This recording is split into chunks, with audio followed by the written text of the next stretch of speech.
ನಮಸ್ಕಾರ, ನೀವು ನೋಡ್ತಿದ್ದೀರಾ ಕನ್ನಡ ನಾಡು ನ್ಯೂಸ್. ನಾನು ವಿನೋದ್. ಇದೀಗ ಹೆಡ್ಲೈನ್ಸ್. ಕಟ್ಟಡ ಕಾರ್ಮಿಕರ ಸಂಘಟನೆಯಿಂದ ಜಿಲ್ಲಾಧಿಕಾರಿ ಕಚೇರಿ ಬಳಿ ಪ್ರತಿಭಟನೆ. ಕಾರ್ಮಿಕ ಮಂಡಳಿಯ ಕಲ್ಯಾಣ ನಿಧಿಯ ದುರ್ಬಳಕೆ ನಿಲ್ಲಿಸಲು ಆಗ್ರಹ. ಆಕಸ್ಮಿಕವಾಗಿ ಸಂಭವಿಸಿದ ಅಗ್ನಿ ಅವಘಡ.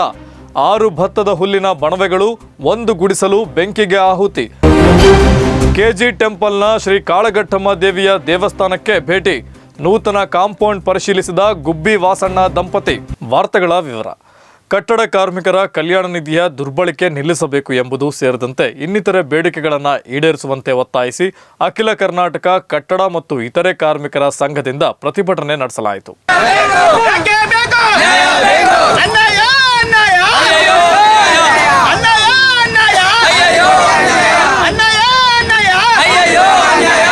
ಬಾಕಿ ಇರುವ 2021ನೇ ಸಾಲಿನ ಶೈಕ್ಷಣಿಕ ಅರ್ಜಿಯನ್ನು ಪರಿಶೀಲಿಸಿ ಕೂಡಲೇ ಹಣ ವರ್ಗಾವಣೆ ಮಾಡಬೇಕು.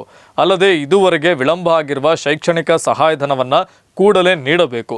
ಮನೆ ನಿರ್ಮಾಣಕ್ಕೆ 5 ಲಕ್ಷ ಸಹಾಯಧನವನ್ನು ನೀಡಬೇಕು. ಇತ್ಯಾದಿ ಬೇಡಿಕೆಗಳನ್ನು ಈಡೇರಿಸುವಂತೆ ಒತ್ತಾಯಿಸಿ ಅಖಿಲ ಕರ್ನಾಟಕ ಕಟ್ಟಡ ಮತ್ತು ಇತರೆ ಕಾರ್ಮಿಕರ ಸಂಘದಿಂದ ಬಳ್ಳಾರಿ ಜಿಲ್ಲಾಧಿಕಾರಿ ಕಚೇರಿ ಬಳಿ ಪ್ರತಿಭಟನೆ ನಡೆಸಲಾಯಿತು. ಈ ಸಂದರ್ಭದಲ್ಲಿ ಕನ್ನಡ ನಾಡು ವಾಹಿನಿಯೊಂದಿಗೆ ಸಂಘದ ಪದಾಧಿಕಾರಿಗಳು ಮಾತನಾಡಿದ್ದು ಹೀಗೆ. ಪ್ರತಿಭಟನೆ ಏನಂತ ಹೇಳಿದ್ರೆ, ಏನು ಆ ಮಕ್ಕಳಿಗೆ ಸ್ಕಾಲರ್ಶಿಪ್ ಕೊಡ್ತಾ ಇದ್ರು ಆ ಓದು ಸರ್ಕಾರದಲ್ಲಿ, ಇವತ್ತು ಸರ್ಕಾರದಲ್ಲಿ ಇವತ್ತು 5,000 ಇದ್ದಲ್ಲಿ ಸ್ಕಾಲರ್ಶಿಪ್ನ 1,100 ರೂಪಾಯಿ ಕೊಡ್ತಿದ್ದಾರೆ ಸರ್. ನಮಗೆ ಅದು ಸಾಕಾಗಲ್ಲ.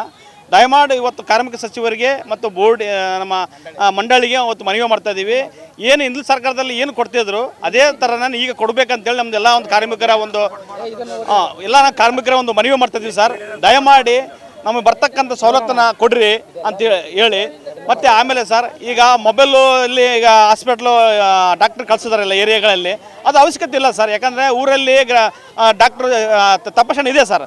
ಅದರಿಂದ ನಮಗೆ ಏನು ಕಾರ್ಮಿಕರಿಗೆ ನಮಗೆ ಹೆಲ್ಪ್ ಆಗ್ತಿಲ್ಲ. ದಯಮಾಡಿ ಅದನ್ನು ತಡೆಗಟ್ಟಿ, ಅದನ್ನು ಅವಶ್ಯಕತೆ ಇಲ್ಲ ಕಾರ್ಮಿಕರಿಗೆ.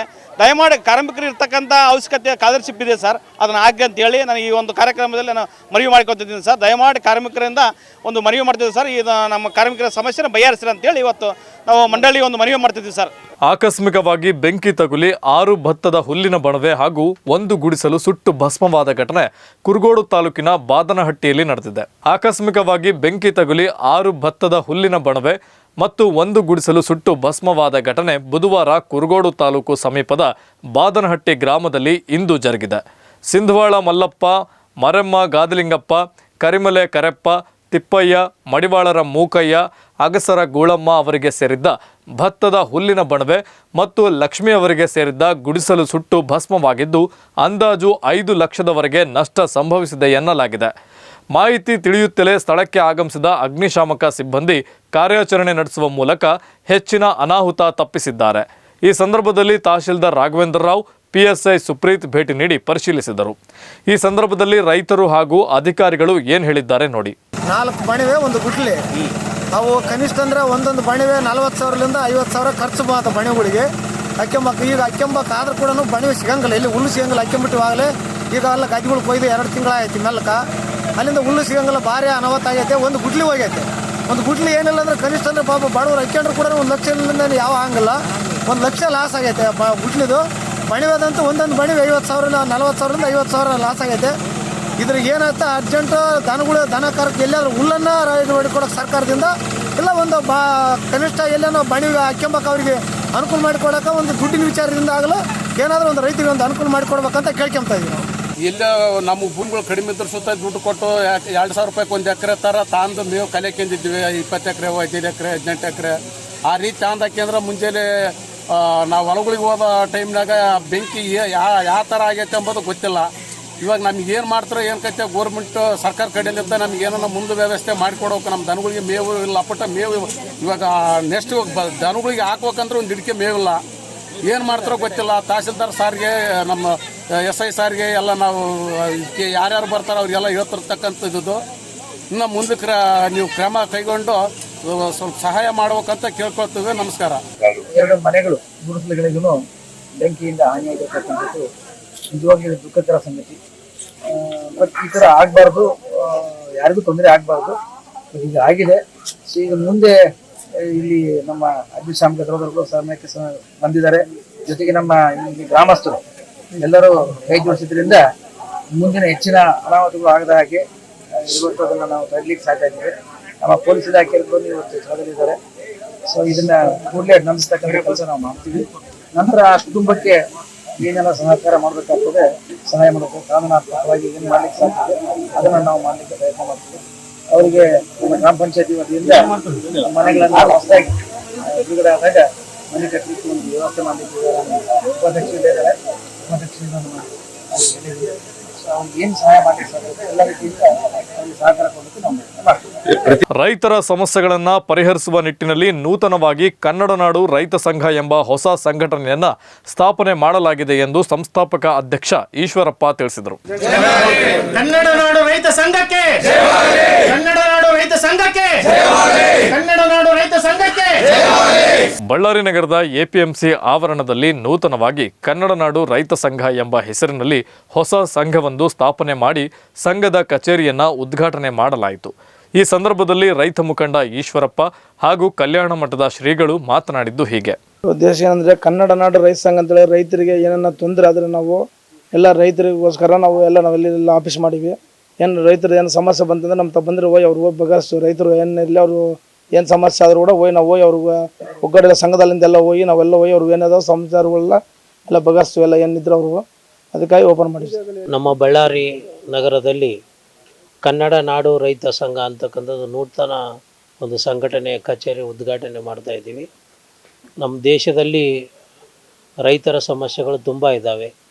ಬ್ಯಾಂಕ್ಗಳಾಗಿರ್ಬೋದು, ಮತ್ತು ಪಾಣಿಗಳು ಕೂಡ ವಿಚಾರಗಳಾಗಿರ್ಬೋದು, ಬೀಜ ವಿಚಾರ ಆಗಿರ್ಬೋದು, ವಿದ್ಯುತ್ ಆಗಿರ್ಬೋದು, ಅನೇಕ ರೈತರ ಸಮಸ್ಯೆಗಳು ಪರಿಹಾರ ಮಾಡಲಿಕ್ಕಾಗಿ ಒಂದು ಸಂಘಟನೆ ಅವಶ್ಯಕತೆ ಎಷ್ಟಾದರೂ ಕೂಡ ಕಡಿಮೆ ಇದ್ದಾವೆ.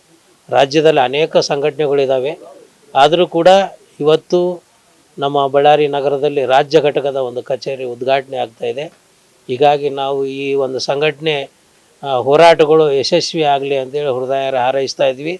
ಇವತ್ತು ಯಾರ್ಯಾರಿಗೆ ನಾವು ಏನೇನೋ ಸಹಾಯ ಮಾಡ್ತೀವಿ, ಆದರೆ ರೈತರಿಗೆ ಸಹಾಯ ಮಾಡೋದು ತುಂಬ ಇದೆ. ಯಾಕಂದರೆ ವಿಜ್ಞಾನಿಗಳು ಇಲ್ದರೂ ನಡಿತೈತಿ, ಯಾರು ಇಲ್ದರೂ ನಡಿತೈತಿ.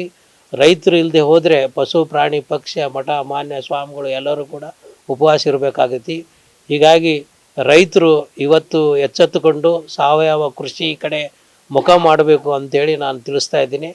ಇವತ್ತು ರೈತರು ಸಾವಯವ ಕೃಷಿ ಮಾಡದೇ ಇದ್ದರೆ ಭೂಮಿ ಮತ್ತು ದೇಶೀಯ ಹಸುಗಳು, ಎತ್ತುಗಳು ಮತ್ತು ಈ ಮಣ್ಣಿನ ಸತ್ವ ಎಲ್ಲವೂ ಕೂಡ ಹಾಳಾಗಿ ಹೋಗ್ತಾ ಇದೆ. ಮನುಷ್ಯರ ಆರೋಗ್ಯಗಳು ಹಾಳಾಗ್ತಾ ಇದ್ದಾವೆ, ಹೊಸ ಹೊಸ ರೋಗಗಳು ಉತ್ಪತ್ತಿ ಆಗ್ತಾ ಇದ್ದಾವೆ. ಹೀಗಾಗಿ ರೈತ ಸಾವಯವ ಕೃಷಿ ಮಾಡಬೇಕು ಅಂಥೇಳಿ ಈ ಎಲ್ಲ ರೈತರಿಗೆ ಸಲಹೆ ಕೊಡ್ತಾ ಈ ಒಂದು ಹೃದಯಪೂರ್ವಕವಾಗಿ ಈ ಸಂಘಟನೆ ಯಶಸ್ವಿ ಆಗಲಿ ಅಂತೇಳಿ ಹಾರೈಸ್ತಾ ಇದ್ದೀನಿ. ಕೆಜಿ ಟೆಂಪಲ್ನ ಶ್ರೀ ಕಾಳಘಟ್ಟಮ್ಮ ದೇವಿಯ ದೇವಸ್ಥಾನಕ್ಕೆ ಭೇಟಿ ನೀಡಿದ್ದ ಗುಬ್ಬಿ ಶಾಸಕ ಎಸ್ಆರ್ ಶ್ರೀನಿವಾಸ್ ದೇವರಿಗೆ ವಿಶೇಷ ಪೂಜೆ ಸಲ್ಲಿಸಿದರು.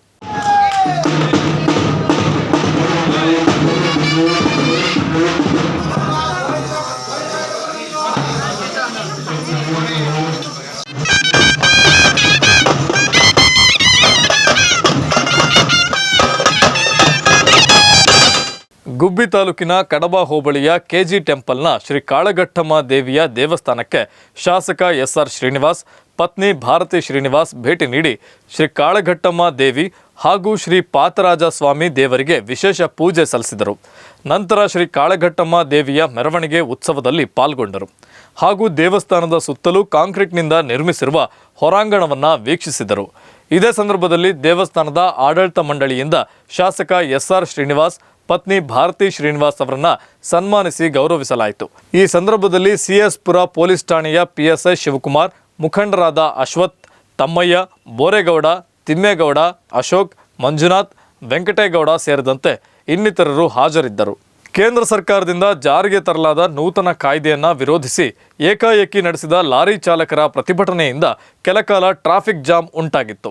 ರಸ್ತೆಯಲ್ಲಿ ಲಾರಿಗಳನ್ನು ಚಲಾಯಿಸುವಾಗ ನಡೆಯುವ ಅಪಘಾತಗಳಿಂದ ತಪ್ಪಿಸಿಕೊಳ್ಳಲು ಪರಾರಿಯಾಗುವವರ ವಿರುದ್ಧ ಕೇಂದ್ರ ಸರ್ಕಾರವು ಜಾರಿ ತಂದ ನೂತನ ಕಾಯ್ದೆಯನ್ನು ವಿರೋಧಿಸಿ ಲಾರಿ ಚಾಲಕರು ವಿಜಯನಗರ ಜಿಲ್ಲೆಯ ಹೂವಿನಹಡಗಲಿ ತಾಲೂಕು ಸಮೀಪದ ಮೈಲಾರ ಸಕ್ಕರೆ ಕಾರ್ಖಾನೆ ಬಳಿ ಹಾವೇರಿ ಮುಖ್ಯ ರಸ್ತೆಯಲ್ಲಿ ಲಾರಿಗಳನ್ನು ಅಡ್ಡಲಾಗಿ ನಿಲ್ಲಿಸಿ ಪ್ರತಿಭಟನೆ ನಡೆಸಿದರು. ಈ ಸಂದರ್ಭದಲ್ಲಿ ಟ್ರಾಫಿಕ್ ಜಾಮ್ ಉಂಟಾಗಿದ್ದು ಕೆಲಕಾಲ ಶಾಲಾ ಕಾಲೇಜು ವಿದ್ಯಾರ್ಥಿಗಳು ಪರದಾಡುವಂತಾಗಿತ್ತು.